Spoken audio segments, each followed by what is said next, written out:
company's coming. Welcome to the 9-month Gather Bible Study. In Good Company, Stories of Biblical Women. Get ready to welcome some new women to your circle of friends in this year's Bible study for the women of the ELCA, found in Gather magazine.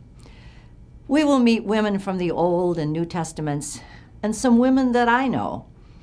We'll read stories about these women not because we want to be like them, but because they are like us.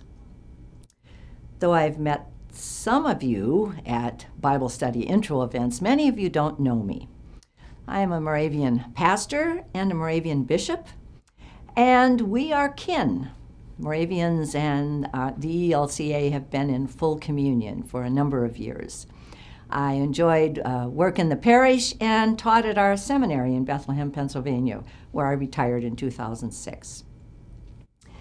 This year's study invites you to worship, to pray, to study, and most important, to tell stories of your own. Each session begins with a psalm. Psalms reflect the faith of our ancestors and were used in worship by the people of Israel. We'll learn some tools to help us bring those ancient words to our lives of faith. We will end each session with a time of prayer using a prayer gesture that will help you remember a woman from the chapter. You'll find illustrations of those prayer gestures in the September issue of Gather magazine.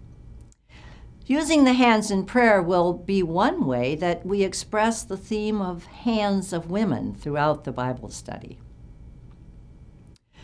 Psalm 16, 8 and 9 is our theme verse for the year. I keep the Lord always before me. Because he is at my right hand, I shall not be moved.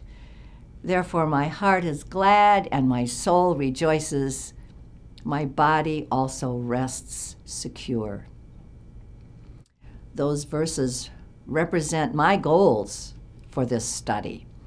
I hope as we are together over the next 9 months that this study will deepen your faith in God, and I hope that our work together will be joyful and life-giving for each of you.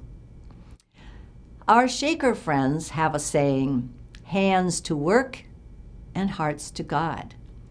That sounds much like the ELCA tagline, God's work, our hands. And that is what we will do this year. First, we'll find new ways to serve God with our work, what we do with our hands and our bodies, and we'll find ways to give our hearts to God and fall in love with God all over again in new and blessed ways. I hope you enjoy meeting these 9 Old Testament women as much as I did when I wrote this study.